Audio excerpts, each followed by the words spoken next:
그동안 보고 싶었죠. 기다린 날이 왔어요. 맘곳에 많았던 당신을 보니 왠지 눈물이 나요. 할 말이 너무 많은데 생각이 나질 않네요. 내 앞에 서 있는 당신을 보니 이젠 살 것 같아요. 이제는 날개를 활짝 펼 수가 있어. 우리가 그리워했던 시간들 위로받는 것 같아. 좋은 날 좋은 곳에서 당신만 있어준다면 혼자는 아니랍니다. 함께해요 영원히.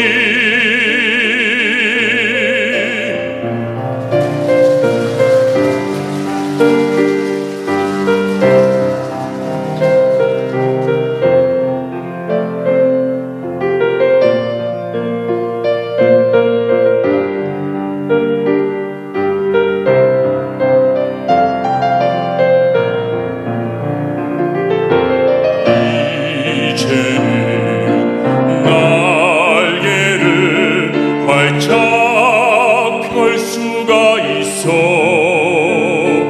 우리가 그리워했던 시간들 위로받는 것 같아. 좋은 날 좋은 곳에서 당신만 있어준다면 혼자가 아니랍니다. 함께해요 영원히. 함께해요 영원히.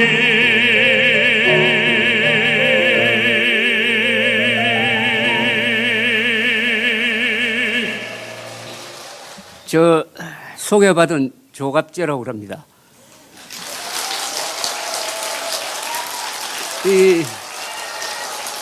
여러분들하고 만나게 된 게 여러 사람으로 인한 인연입니다. 우리 최석호 소장님은 제가 모르는 분이었는데 인천에 사시는 아주 유명한 분이 있습니다. 이 신용석 선생이라고 그 아시안 게임 유치위원장을 하셨던 조선일보 논설위원 출신인데 저도 조선일보 기자 출신이니까 같이 근무를 했습니다. 그래서 한 달 전에 우리 최석호 선생님을 소개하면서 이런 자리가 있다고 해서 여기 왔습니다. 그런데 역시 노래와 인연이 있어요.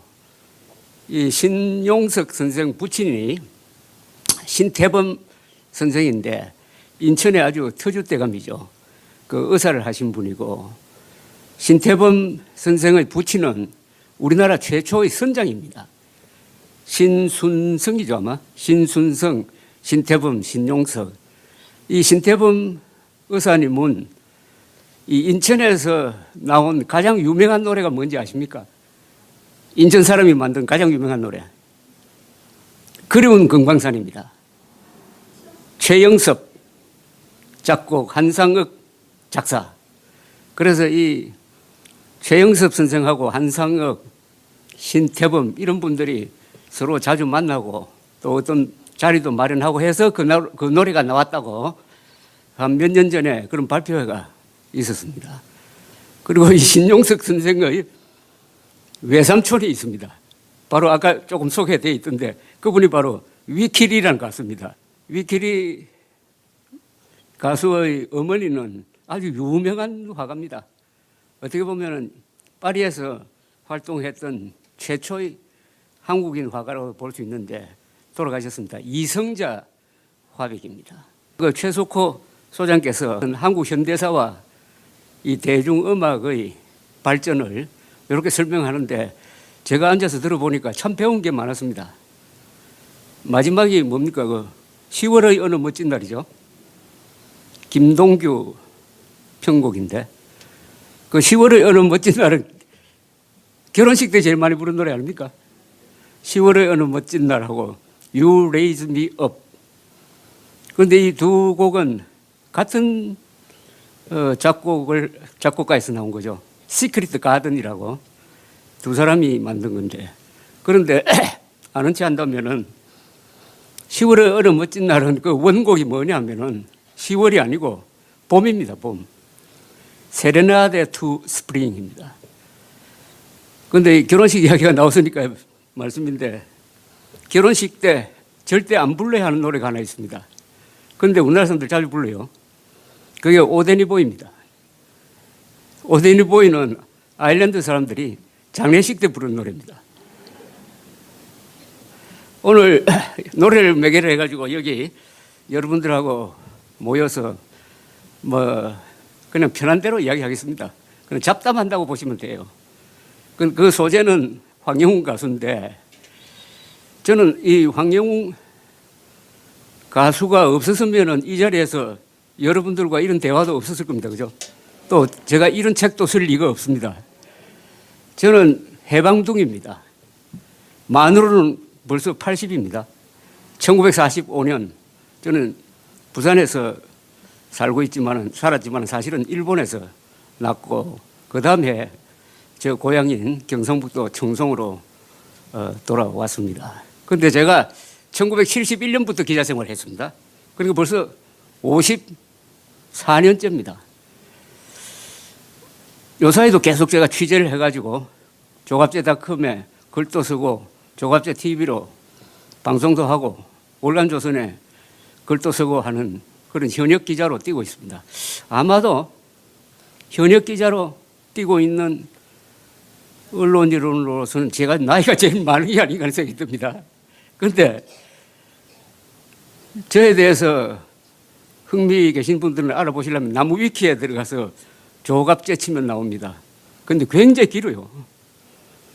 대통령 이력처럼 깁니다. 그렇게 길어요. 왜 긴지 아세요? 제가 기자 생활을 오래 했고 기사를 써가지고 말썽을 일으킨 적이 많습니다. 그리고 박정희, 전두환 두 정권 때 제가 신문사에서 기사 때문에 불려가서 조사받고 3분 해직이 됐습니다. 그때마다 다 돌아왔어요.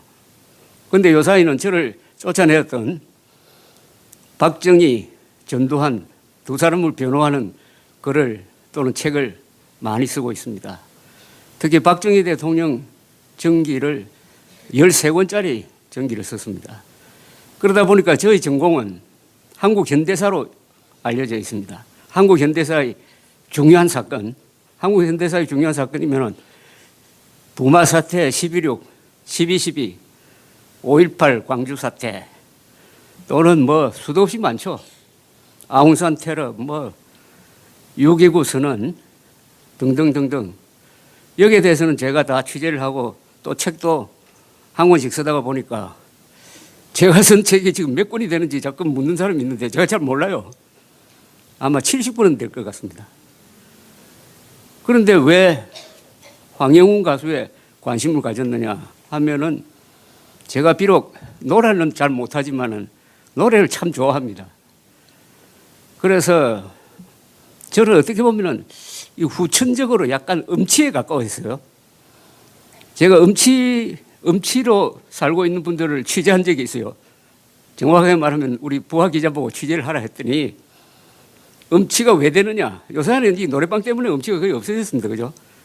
음치가 왜 없느냐. 엄격한 집안에서 자라가지고 노래 부르면 혼난다 해가지고 노래를 안 부르다가 또는 이게 참 중요합니다. 처음 노래를 불렀을 때가 언제냐 하면 국민학교 다닐 때 여러 사람들이 있는 모임에서 담임 선생님이 불러가지고 그 자리에서 노래를 부르라고 했다. 근데 노래를 못 불렀다. 그러면 선생님이 아주 격려를 해줘야 될 텐데 못 부른다고 비판을 했다고 그래가지고 그게 마음이 상해가지고 그 뒤부터 노래 안 부르는 사람 많습니다. 그래서 이 선생님의 말 한마디가 어릴 때 멀쩡한 사람을 음치로 만드는 경우도 있어요. 음치는 영어로는 톤 데프라고 합니다. 음정 귀머거리라는 뜻이죠.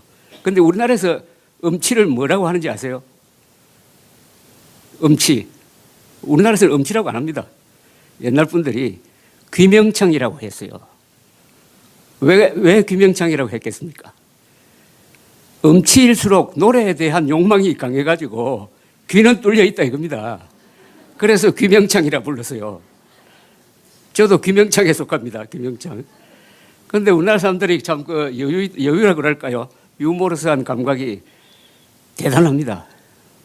아까 쭉 그 유명한 가수나 노래 이렇게 설명할 때 인상적으로 보았던 게 부산 경남 사람이 우리 대중가요의 작사, 작곡, 노래 한 반 정도 차지하지 않을까 하는 그런 생각이 들었어요. 아까도 보니까 남인수 진주 사람이죠.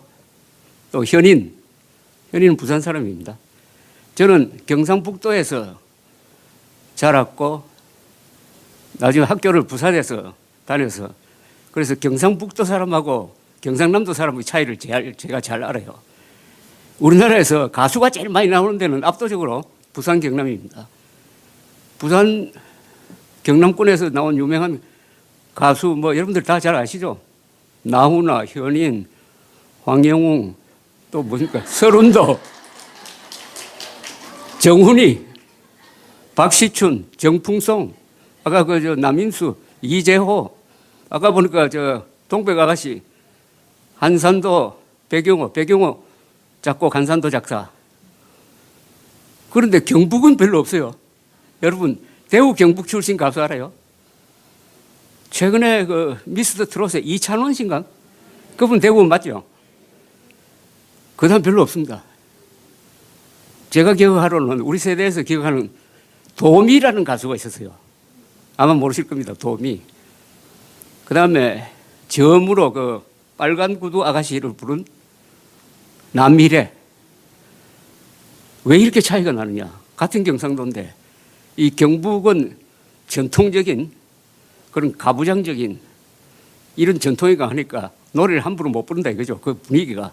근데 부산은 항구가 있고 딱 뚫려가지고 또 사람들도 아주 기질이 그 솔직담백하고 또 서민적인 정서가 있고 해서 트롯은 부산에서 유행해야 전국적으로 유행한다는 이런 이야기가 있습니다.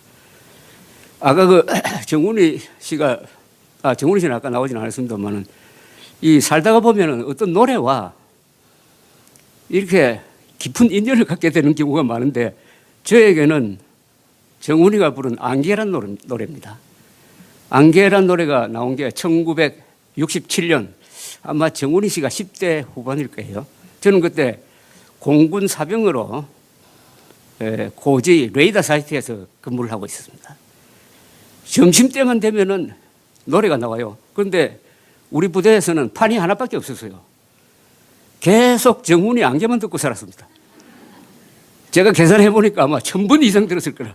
점심때만 나오니까. 그런데 우리 부대가 1219m 되는 고지에 있어가지고 정말 안개가 자욱한 위로 이 정훈이 씨의 지금도 뭐 목소리가 많이 안 변했더라고요.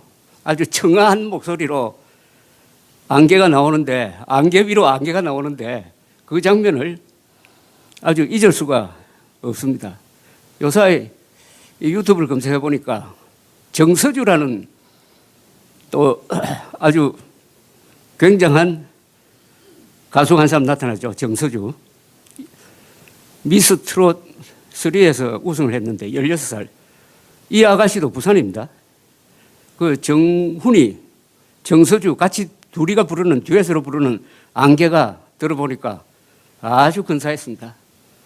이러다 보니까 제가 부산 선전하고 있는데, 자, 그러면은 황영우 가수하고 왜 인연을 맺게 되었느냐 설명을 좀 드리겠습니다. 황영우 가수는 불타는 트롯맨에 나와서 노래할 때부터 제가 노래를 참 잘한다 정도 이제 알았어요. 그러다가 언론에서 제일 처음에 문신 이야기가 나오더라고요. 문신? 아니, 문신하는 게 죄가 되나? 그거 참 이상하다. 근데 그 문신한 게 뭐 조폭스럽다 뭐 이렇게 나오더라고요. 조폭스러운지 안 스러운지는 기자 지 마음대로 쓰는 건데, 그게 점점점 커지더니 나중에 뭐 학폭이다. 이러다가 6억 원 상금 앞두고 그만둔 거죠. 그때부터 제가 좀 이상하게 생각했습니다. 이게 학폭이 맞나? 저는 기자를 또 사회부 기자 오래 하고 해서 어떤 사물에 대해서는 언론이 보도한다고 그냥 믿지 않습니다. 이건 좀 내가 확인을 해봐야 되겠다 해서 제가 한번 알아보기 시작을 했어요. 그러니까 이건 학폭이 아닌데 학폭 프레임을 씌운 거예요. 그러니까 뭐 고등학교 졸업하고 친구끼리 지각대각 해가지고 형사 문제로 다 끝난 건데, 그것도 약 한 10년 전 거 아닙니까? 이걸 왜, 그런데 친구끼리 싸웠다 하면은 기사가 안 돼요. 그걸 학폭으로 맞춰야 기사가 돼. 지금 황영웅이 당한 거는 언론이 만든 프레임 때문에 당한 겁니다.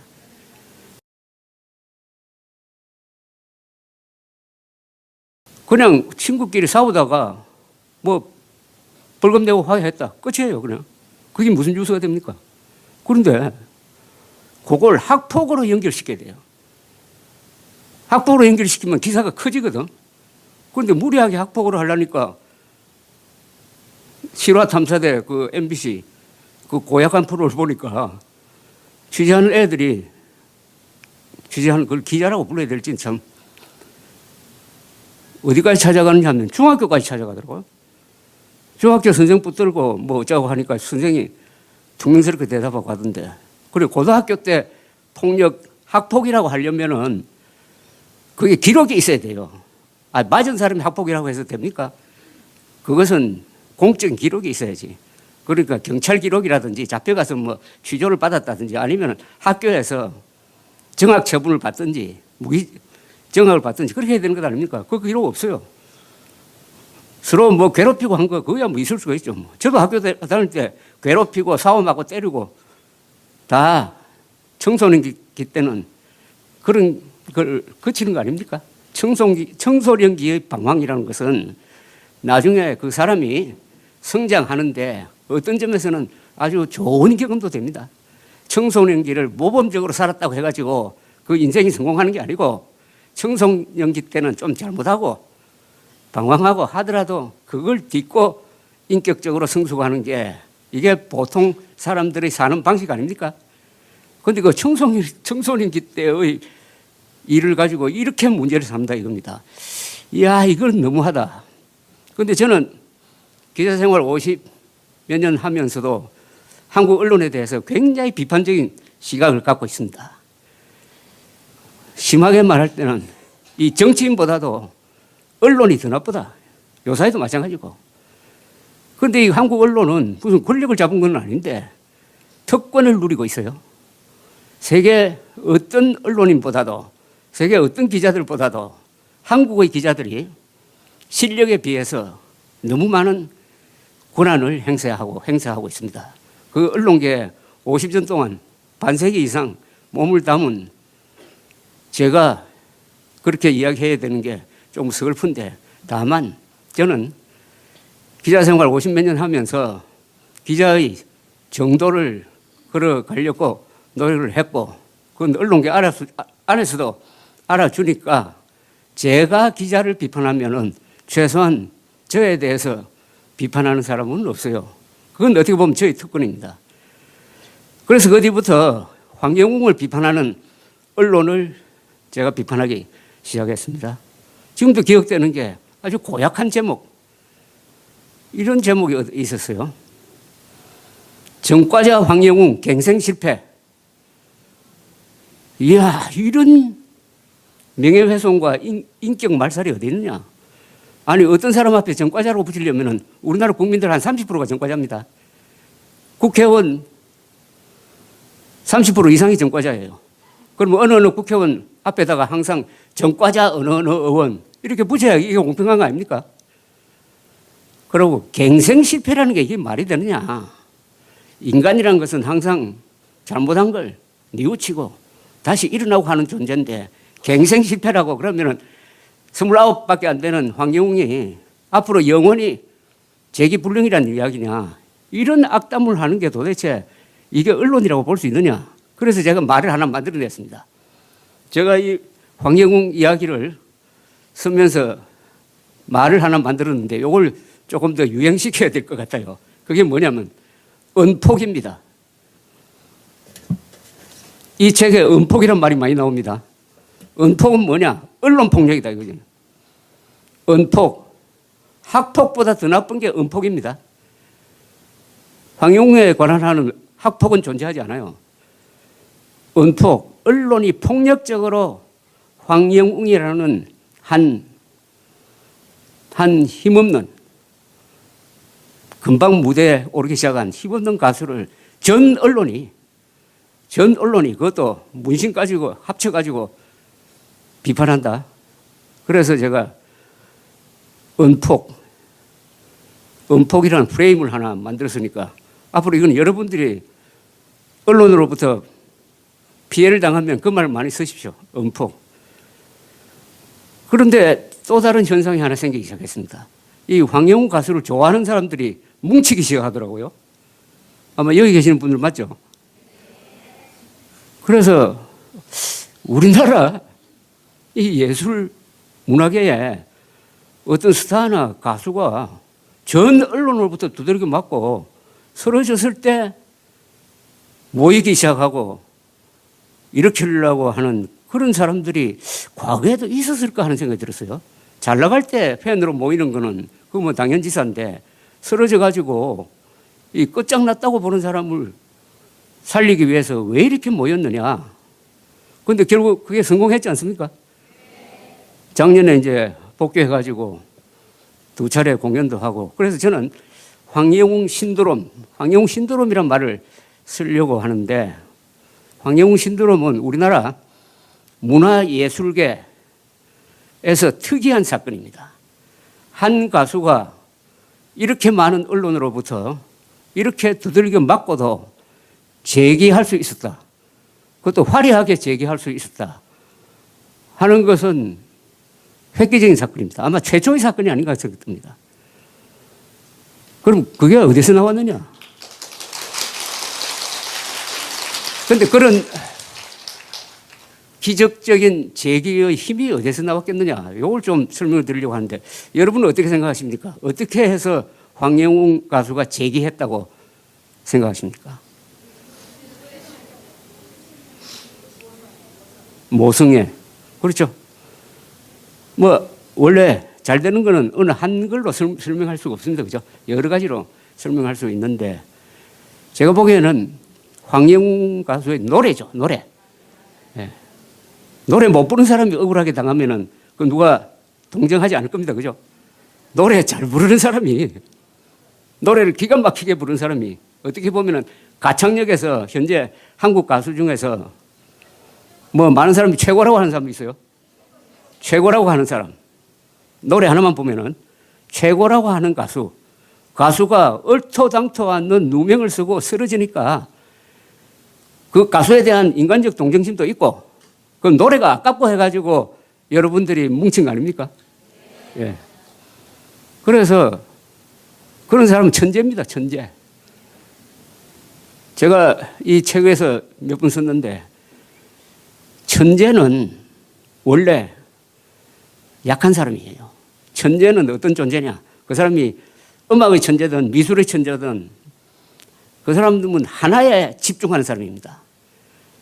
다른 것은 생략합니다. 그러니까 천재 보고 니 왜 그렇게 예절이 없나 하는 것은 말도 안 되는 이야기입니다. 천재는 그런 것을 생략하고 오로지 자기가 이루려고 하는데 집중함으로 다른 것은 소홀하기 마련이에요. 천재는 예의 바른 사람이 아닙니다. 천재는 상당 부분 성격이 괴팍하고 무례하고 그래도 그 사람을 인정해야 하는 것은 바로 그런 천재가 부르는 노래, 그 사람이 그린 그림, 선, 문학을 통해서 많은 사람이 위안을 받기 때문입니다. 그래서 천재는 알아주는 사람이 있어야 돼요. 우리나라는 요새는 많이 달라졌습니다만 옛날에는 천재를 알아주지 않았어요. 알아주지 않는 사람들 속에서 얼마나 수많은 천재들이 작품을 남기지 못하고 쓰러져 갔느냐 생각하면 참 그렇습니다. 도공, 일본으로 건너가서 도공으로서 출세한 사람 이야기가 많이 있는데 그 도공이 일본으로 임신들한테 붙들려 가지 않았으면 조선에 남아 있었으면 우리 이름도 모릅니다. 일본 사람들은 기술자를, 전문가를 다 존중함으로 그런 사람들이 일본에 가가지고 이름을 떨치게 되었습니다. 백남준 비디오 아티스트, 그분이 한국에 있었으면 세계적 예술가가 될 수 없었을 것입니다. 그래서 이 천재를 알아주는 사람이 많아야 되고 또 보호를 해야 됩니다. 보호를. 그런데 이 언론은, 한국 언론은 보호를 하는 정도가 아니라 보호는커녕 말도 안 되는 걸 가지고 꼬투리를 잡아가지고 이렇게 사람을 잡는데 그래도 황영웅 팬들은 첫째, 노래를 알아주는 귀가 밝은 사람이고 사람을, 약한 사람, 억울한 사람을 동정할 수 있는 마음이 맑은 사람, 귀가 맑은 사람과 이 가슴이 따뜻한 사람들이 아마 제가 짐작하기로는 황영웅 팬들 같아요.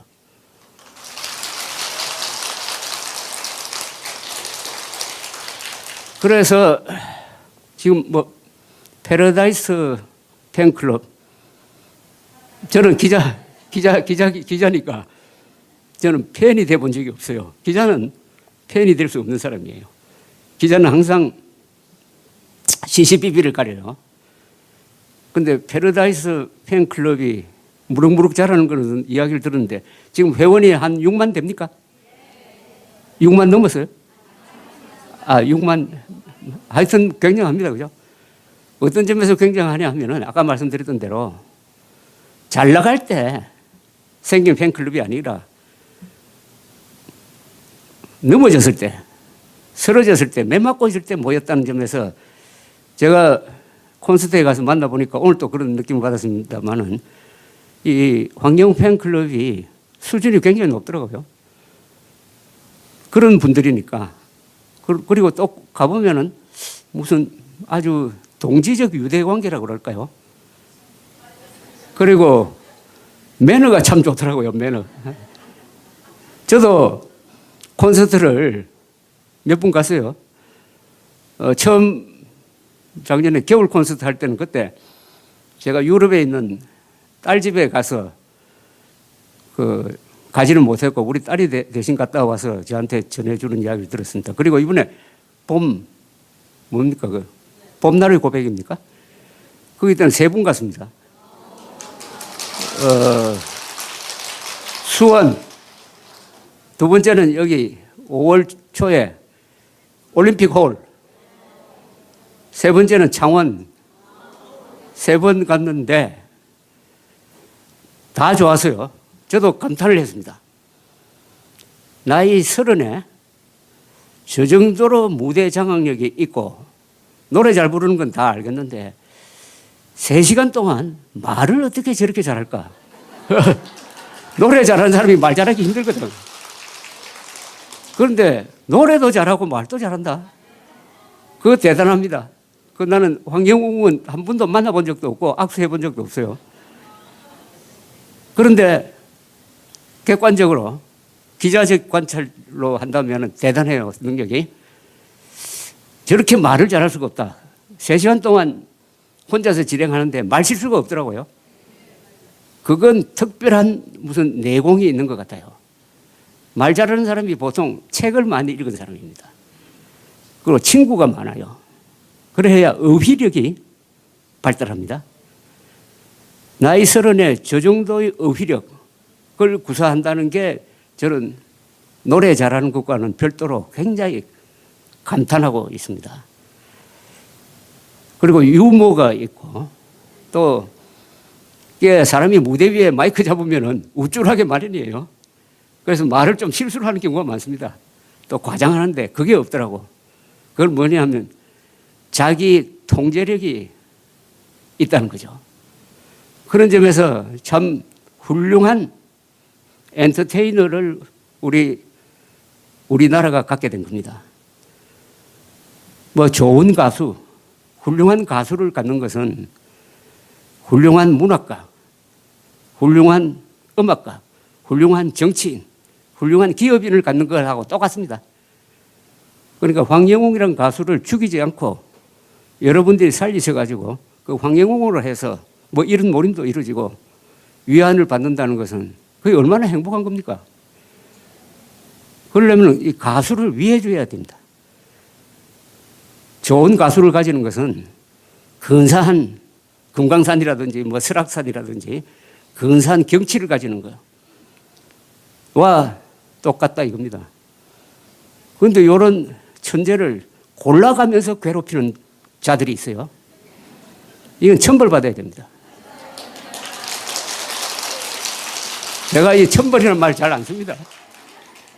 그런데 천재는 하늘이 내린 제주꾼입니다. 자기 실력도 있지만 하늘이 내린 거예요. 모차르트, 베토벤 그 위대한 천재들은 본인들이 다 이야기합니다.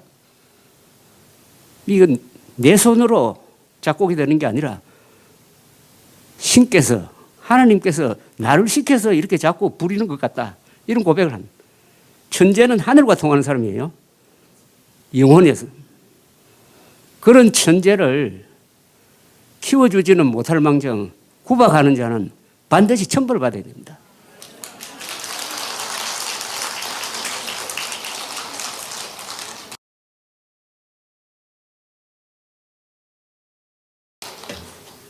그런데 이 황영웅 현상은 상당히 이게 어떤 정치적인, 사회학적인 또는 심리적인 이런 배경을 갖고 있다고 생각합니다. 제가 작년 3월 초부터 황영웅은 억울하다는 방송을 조갑제 TV를 통해서 하니까 놀랍게도 댓글을 쓰시는 분들이 그렇게 많더라고요. 아마 여기 계신 분들도 댓글 쓰신 분들 계실 것 같은데 어떤 때는 댓글이 몇천 개가 달려요. 그래서 댓글을 제가 몇 달 동안 모아가지고 낸 책이 이건데 댓글 중에서 대표적인 걸 모았는데 10만 개의 댓글 정도 돼요. 그런데 이걸 통해서 이번에는 제가 배웠어요. 댓글 쓰시는 분들이 어떤 분들이냐 하는 걸 알게 되었습니다. 댓글 쓰시는 분들이 첫째, 여성분이 많고 그 다음에 생활인이 참 많더라고요. 이 세상을 열심히 이름 없이 열심히 사시는 분들. 그러면서 아무래도 열심히 살리다 보면은 또 열심히 넘어지기도 합니다. 또 열심히 일어나기도 합니다. 이 사연이 많죠. 상처도 많죠. 아픈 사람도 많죠. 몸으로나 정신적으로 아픈 사람들. 그런 분들이 보내신 글들이 상당히 많았습니다. 아, 역시 아파 본 사람이 아픈 사람을 이해하는구나. 그런 글들이 너무 많으면서 저 나름대로 이 세상을 보는 시각이 달라졌어요. 기자는 대충 어떤 사람이냐면 기자는 이 세상에서 제일 별난 사람을 만납니다. 제일 나쁜 사람하고 제일 좋은 사람을 하루에도 만나요. 아침에는 살인광도 만나고 저녁에 가면은 자선사업가도 만나고 그런 직업인이 기자인데 기자들이 잘 안 만나는 사람이 있어요. 보통 사람들, 성실한 사람들, 이 세상을 묵묵하게 살아가는 사람들은 기자들이 취재 대상이 아닙니다. 왜 그렇겠습니까? 그 사람들은 별난 짓을 안 하거든. 그런데 이 댓글을 통해서 제가 그분들과 만나게 됐어요. 아, 우리나라에 어떻게 보면 참 눈부신 발전을 하는데도 또 한 구석에서는 이렇게 고생하는 사람들이 있구나 하는 것을 보면서 또 그분들일수록 마음이 따뜻하다는 걸 느꼈습니다. 그래서 제가 기자 생활 50년 한다고 자랑하지만은 내가 잘 몰랐던 부분이 있었구나, 한국 사회에. 그게 저로서는 이번 사태를 겪으면서 많은 깨우침을 받은 것 중에 하나인데, 예컨대 이런 댓글이 하나 있었어요. 댓글 쓰신 분은 이름을 밝히지 않았는데, 어렸을 때 너무나 가난하여 쌀밥은 설, 추석, 할아버지 생신 때나 먹어보고 컸지요. 아무것도 없이 시작한 결혼.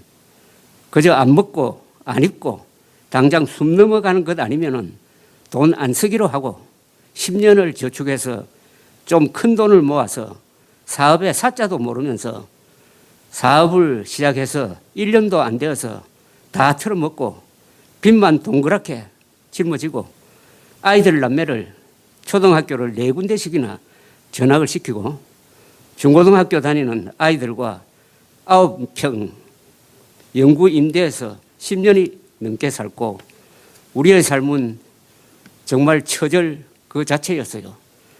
황영우 가수의 인생이 고마웠다 노래가 제 인생의 위로곡이 되었어요.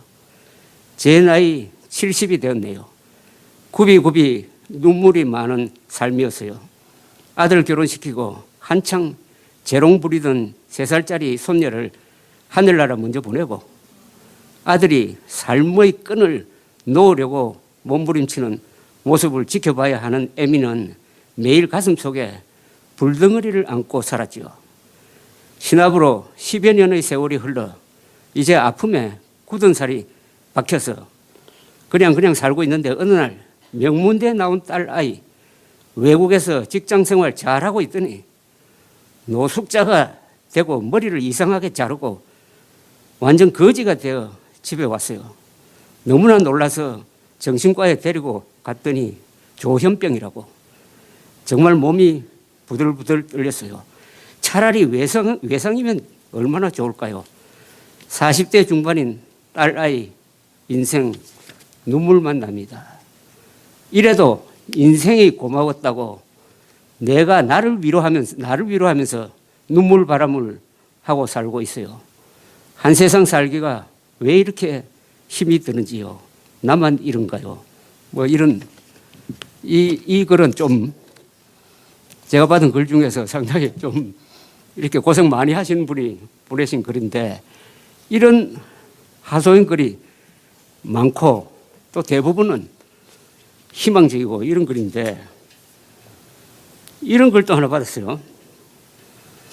이분은 남자 간호사로 추정이 되는데, 제가 오늘 야근을 하는데 어느 환우분 모습을 보고 깜짝 놀랐습니다. 어디에서 들릴 듯 말 듯 가느다란 소리가 소리 나는 쪽으로 가보았는데, 환우분이 황영웅님 노래 인생아 고마웠다를 들으며 가슴에 핸드폰을 안고 주무시는 모습을 보면서 눈물이 났습니다. 그분은 많이 아프신 시한부 환우분인데 노래는 듣고 싶고 옆 사람에게 피해 주지 않으려고 핸드폰을 수건에 싸서 가슴에 묻고 황영웅님 노래 들으면서 잠든 모습이 너무나 가슴 아프고 애처로웠습니다. 이렇게 황영웅님 노래가 이러한 분들에게 심금을 울립니다. 저도 그분 모습을 보고 너무 가슴이 무너지도록 아팠습니다. 이분은 그 뒤에 보니까 돌아가셨더라고요. 그런데 어느 황영웅 콘서트에서 요걸 계기로 해가지고 노래를 하나 만들었다고 그러던데요. 그게 뭡니까? 아, 꽃비. 꽃비 가사는 보니까 딱 이거하고 직결되는 것 같지는 않은데, 여기서 어떤 인스피레이션을 얻은 것으로 보입니다.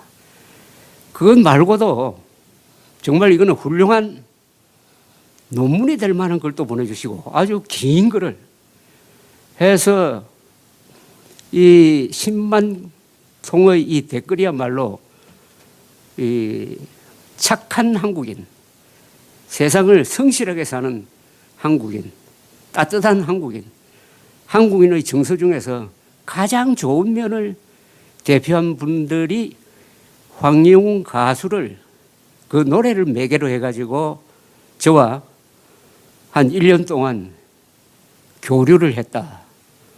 그래서 이게 아까워서 제가 작년 11월에 이 책을 냈습니다.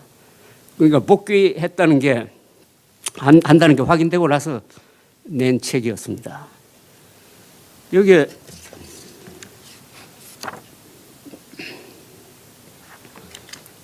뽑은 말을 이렇게 뭐 수많은 명언들이 많은데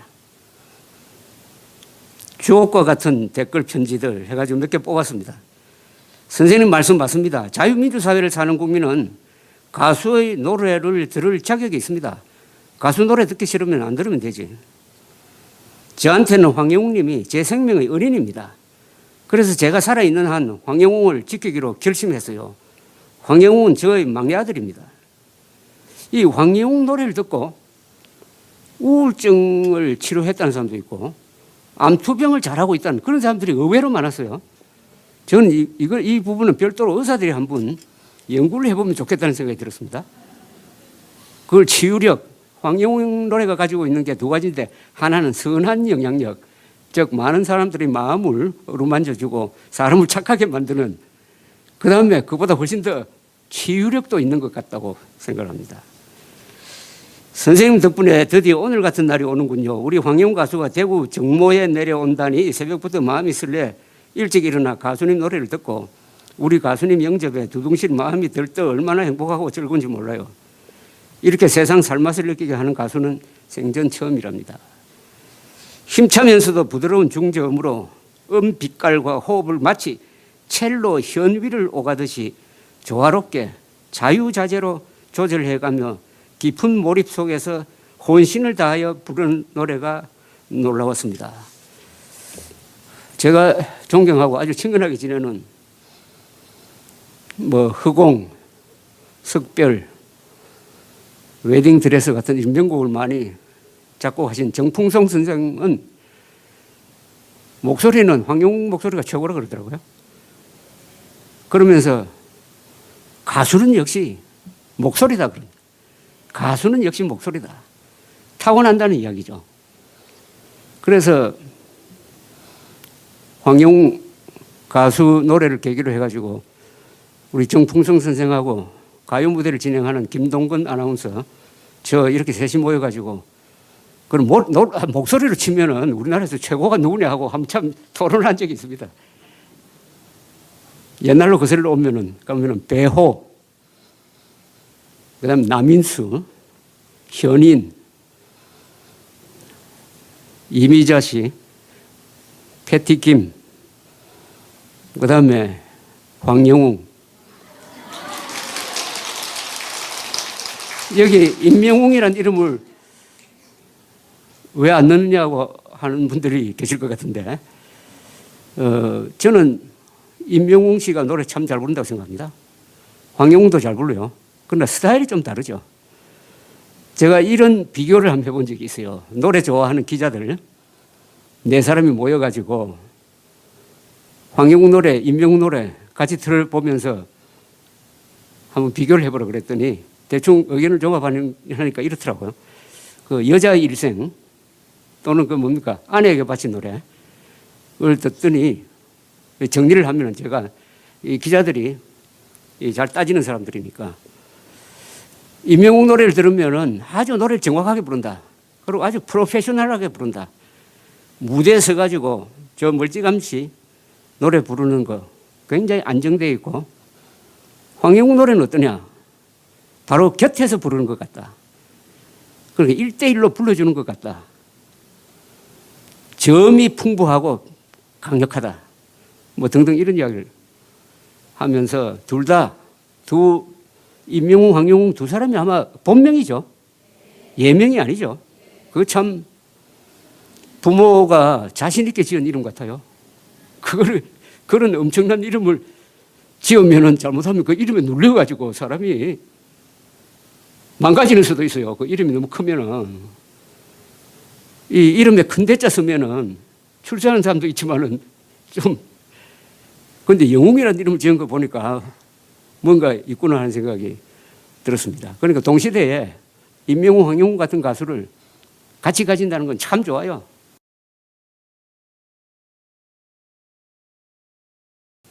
옛날에 남진, 나훈아 같은 시대에 있었지 않습니까? 이미자 씨, 그리고 패티김. 여러분들 혹시 보시는지 모르겠는데 제가 권합니다. 노래 좋아하시는 분들은 조단조단 TV라고 있어요. 조단조단 TV 보면은 이분이 얼마나 노래를 깐깐하게 분석을 하는지, 그래서 제가 한번 만나봤습니다. 도대체 이분이 어떤 분인지. 70대 후반에 컴퓨터 프로그래머예요. 컴퓨터 관련 책을 써가지고 돈도 많이 번 사람입니다. 근데 들어보면은 정확합니다. 본인도 노래 잘 부르지만은. 그래서 이분은 어떤 식으로 분석하느냐면 악보를 딱 펴놓고 악보대로 부르느냐 안 부르느냐를 가지고 채점을 해요. 이분의 주의 주장은 작곡가만큼 그 노래에 신묘를 기울인 사람이 없으니까 작곡가가 하라는 대로 불러야 된다 이거예요. 그래서 편곡을 한다든지, 편곡은 좀 다른 차원인데 하여튼 멋대로 부르는 걸 그렇게 싫어하더라고. 근데 이분이 가장 극찬하는 사람이 황영웅이더라고. 특히 그 아내에게 바치는 노래, 그 다음에 뭐죠, 비상, 임재범이 불렀던 비상을 황영웅이 불렀던, 그 다음 나훈아 씨가 불렀던 망모란 노래가 있죠. 그것도 우리 황영웅 가수. 그 세 개 노래를 분석을 할 때는 음정, 박자, 발성, 강약 완벽하다. 그러면서 뭔가 있다. 이 사람 목소리에는 그 뭔가가 있다 하면서 아주 기록에 남을 만한 코멘트를 했어요. 황영웅 노래 들으면은 한국어가 이렇게 아름다운 줄 알게 되었다는 겁니다. 저는 이게 최고의 찬사라고 생각합니다. 이 노래는 가사 전달이 먼저입니다. 그러니까 곡에 입혀서 가사를 전달하는 게 실패하면 안 되죠. 가사를 정확하게 전달하려면 음정 박자 맞아야 되고 발성이 정확해야 돼요. 그래서 조단 선생의 이야기로는 시옷 발음은 나훈아 씨가 최고고, 리얼 발음은 배우가 최고고, 미음 발음은 뭐 황영웅이 최고다. 뭐 이런 식으로 이야기합니다. 그러니까 한국어가 여러 가지 우수하다는 이야기를 하는데, 뭐 세종대왕이 만들었으니까 얼마나 우수하겠습니까? 특히 이렇게 발성이 아름답다 하는 이야기를 한 사람은 처음인 것 같아요. 그래서 황영웅 노래를 통해서 그런 이야기를 할 수 있도록 얼마나 좋습니까? 지금 영어 노래가 세계를 휩쓰는 게 뭐겠습니까? 영어의 발음이거든요. 발음. 또 일본 노래가 만만치 않습니다. 그건 일본의 발음의 아름다움. 또 동시에 한국이 이렇게 BTS부터 이미자 씨, 황영웅 이런 식으로 이어지면서 세계를 휩쓸고 있는 것도 한국 사람들이 발음, 즉 한국의 아름다움에 있다고 이야기를 했습니다. 그래서 제가 그걸 자주 인용을 합니다. 역시 천재니까 그런 거 아닙니까? 천재니까. 그 다음에 이 황영웅 신드롬은 상당히 정치사회적인 의미가 있어요. 황영웅이라는 사람이 좋은 대학 나오고 집안이 좋았더라면 이렇게 당했을까? 쪽으로 보는 사람들이 있어요. 그렇게 볼 면도 있겠다는 생각이 들어요. 그렇게 볼 면도. 그래서 조금 고개를 갸우뚱하고 있던 차에 그걸 딱 짚어서 저한테 또 기나긴 댓글을 써주신 분이 있었습니다.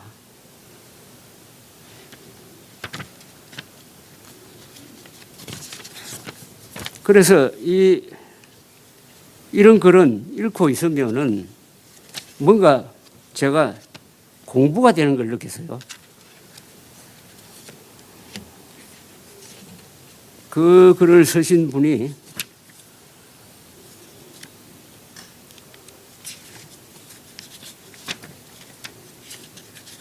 이란 분인데 한번 제가 읽어드리겠습니다. 이게 명문입니다.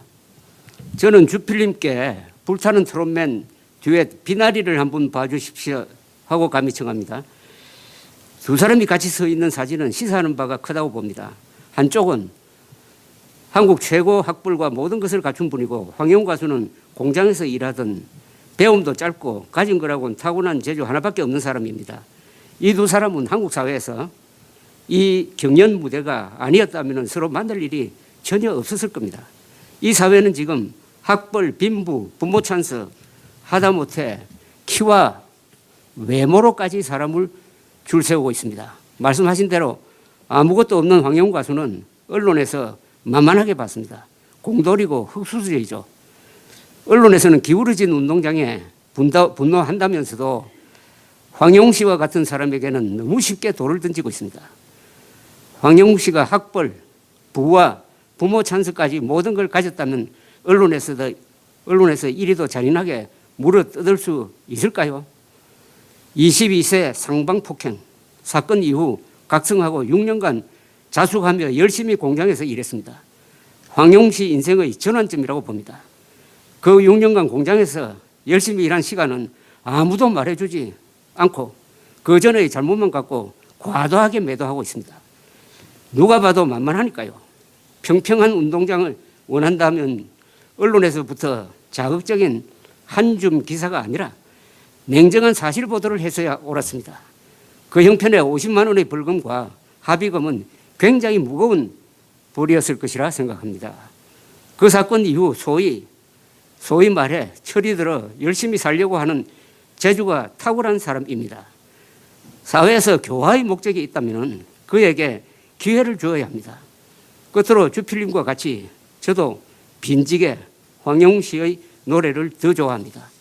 그 절절한 목소리를 듣고 있으면 술 전혀 못하는 저도 한잔하며 빈지게 내려놓고 술아 내 맘 알겠니 하고 싶습니다. 이런 글입니다. 어떻습니까? 이 글은.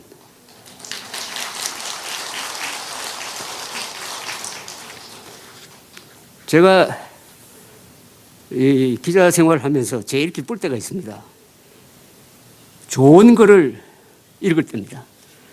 제가 좋은 기사를 쓸 때도 기분이 좋지만은 다른 분이 쓴 좋은 글이 오면은 그걸 읽을 때마다 저도 힘이 생기고 그걸 다른 사람한테 소개를 해주고 싶어요. 그래서 이 좋은 글, 그게 댓글이든지 뭐 책이든지 좋은 일은 사람을 격려합니다. 힘이 나게 만듭니다. 또 하나, 이건 약간 긴데 하나 또 하나 소개해 드릴게요. 이 글은 제가 운영하는 조갑제닷컴에 태극당이라는 필명으로 쓰신 분인데 제 짐작으로는 연세가 아마 한 70, 60 되지 않을까 생각이 듭니다. 무슨 사람 죽인 줄 알았다. 분별 이런 언론이 만드는 위선적 도덕 전체주의화가 계속 사람 잡고 있다. TV는 거의 안 봐서 잘 모르겠고 하여간 근래 활자 매체에서 황영욱이라는 사람 이야기가 제법 나오더라. 폭력이 어떻고 문신이 어떻고 여기저기 말이 많기에 처음에는 황영욱이라는 젊은이가 무슨 사람을 패죽인 줄 알았다. 보니까 황영욱에 대해 문제점 지적을 한 기사들이 많던데 그래 뭐 언론의 그런 지적이 옳다고 치고 근데 그런 식이라면 우리는 이제 밖에서 밥도 제대로 먹기 힘들어진다. 한번 보자. 노래로 1등을 뽑는 경연 프로그램은 출연 가수들의 정과조회를 할 권리도 의무도 없다. 노래 경연은 추기경이나 조계종 종정을 뽑는 자리가 아니다. 그냥 청중의 노래를 듣고 마음에 드는 가수를 점 찍으면 그만이다. 노래 부르는 소리가 좋다고 했지 누가 가수 인격이 예수 같아서 좋다고 했나? 공인 하던데 도대체 공인은 뭔가? 기준이 법에 나와 있나? 방송에 자주 나오면 무조건 공인인가? 그냥 대중에게 유명한 기만 하면 공인인가? 사람을 많이 상대하는 대중 앞에서는 직군에 있기만 하면 공인인가? 그러면 유명한 절도범, 방송 출연한 적이 있는 조폭두목들도 공인인가?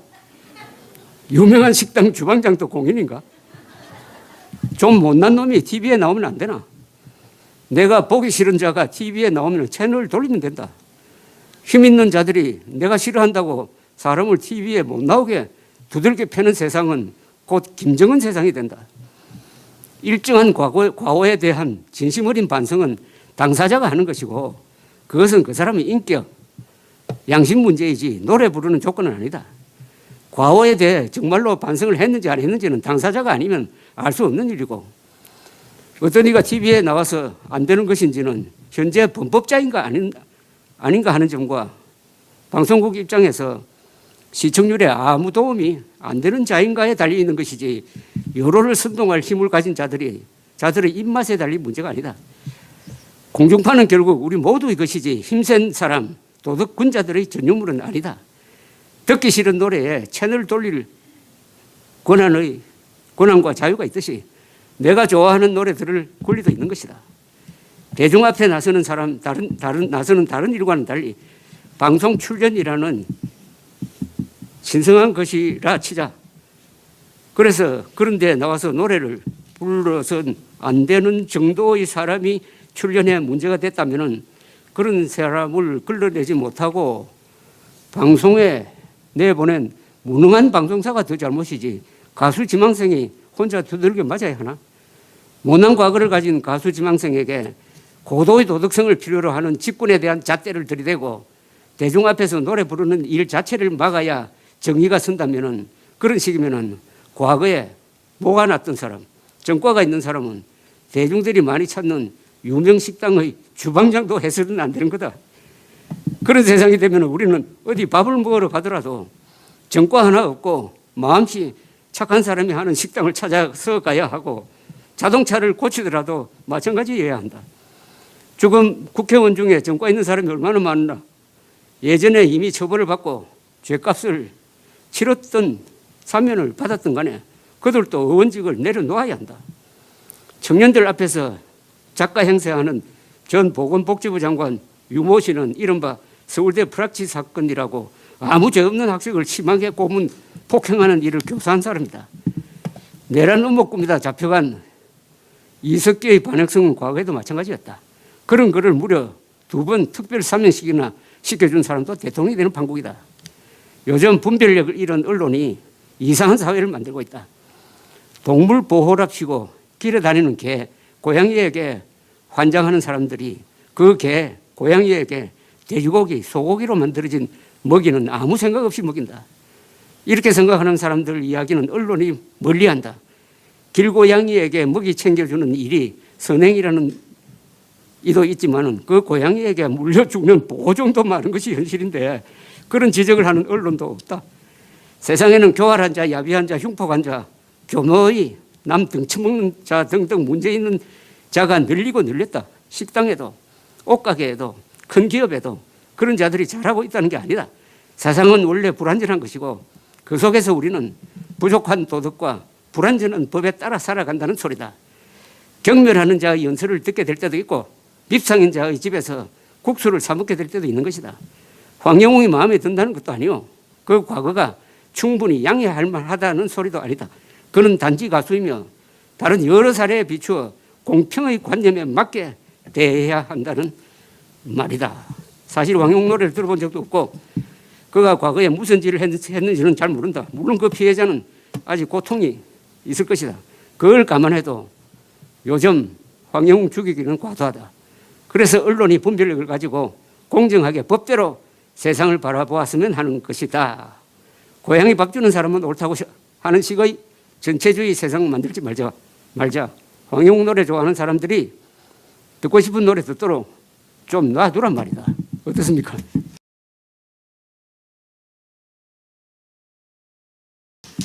이게 이 황용 사건을 두고 벌어지고 있는 한국 사회의 위선을 고발하는 겁니다. 위선. 황영웅에게 적용했던 문신 그리고 폭력 이걸로 해가지고 황영웅에게 무대에 설 자격을 박탈한다는 그런 기준을 세상 만사에 다 공평하게 적용하면 어떻게 되는 이야기입니다. 이분 말대로 생활이 불가능하죠. 우선 국회의원 중에 30%는 나가야 합니다. 옷 벗어야 합니다. 지나간 건 지나간 겁니다. 지나간 건 지나간 거예요. 그래서 황영웅 신드롬은 이처럼 한국 사회가 가지고 있는 여러 모순점을 보이면서 또한 해결책까지 주고 있다고 생각합니다. 그 해결책을 만든 분이 여기 계신 분들이에요. 여기 계신 분들. 황영웅은 노래를 잘한다.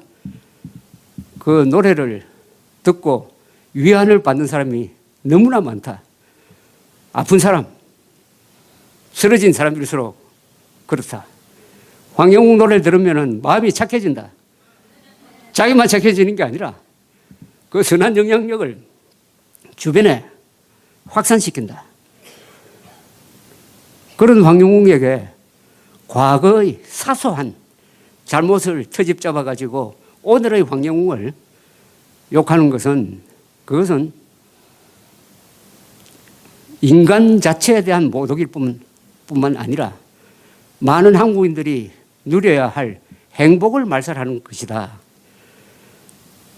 뭐 이렇게 정리를 한다면은 그런 황영웅을 쓰러졌을 때 찾아가가지고 이렇게 일으켜 세운 분들 이야기는 지금까지만 해도 아주 훌륭한 휴먼 스토리이고 드라마이고 지금도 이런 자리를 통해서 또는 앞으로 계속될 것으로 보인다면은 언젠가는 이런 이야기가 다 영화로도 나오고 소설로도 나오고 그리고 무엇보다도 황영웅 씨가 조금 더 큰 무대에서 당당하게 노래하면은 이 선한 영향력이 더 많은 사람들에게 미칠 것이라는 생각을 해보았습니다.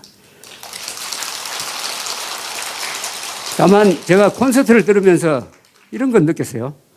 이 콘서트장이 너무 크잖아요. 그죠? 한 5,000명, 뭐 7,000명 들어오더라고요. 그러니까 그 노래는 정확하게 전달이 되지 않아요. 그리고 울림도 있고.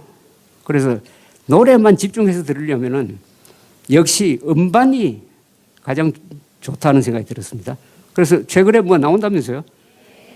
그게 발매가 되고 있습니까, 지금? 예. 그게 10곡쯤 들어있습니까? 10곡 더? 아, 12곡. 예, 12곡. 그런 노래를 통해서 지금까지 만든 노래도 다 좋더라고요. 저는 아까 그 함께 해요라는 노래가 제일 좋았습니다.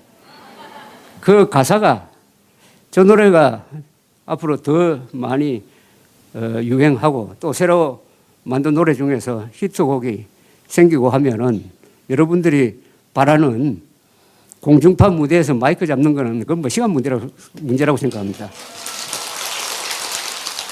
또 그거는 별로 중요하지가 않아요. 결국 가수는 노래로 남는 겁니다. 예, 노래로 남는 겁니다. 어쨌든 황영웅과 노래를 매개로 해가지고 또 우리 최석호 소장님이 저하고 이런 또 인연을 갖게 되고 해서 이런 자리가 또 10월의 어느 멋진 날 토요일에 이렇게 만들어 주신 데 대해서 그 관계자들에게 우리 최석호 소장님 여기 오신 분들에게 감사를 드립니다. 이걸로 끝내겠습니다. 고맙습니다.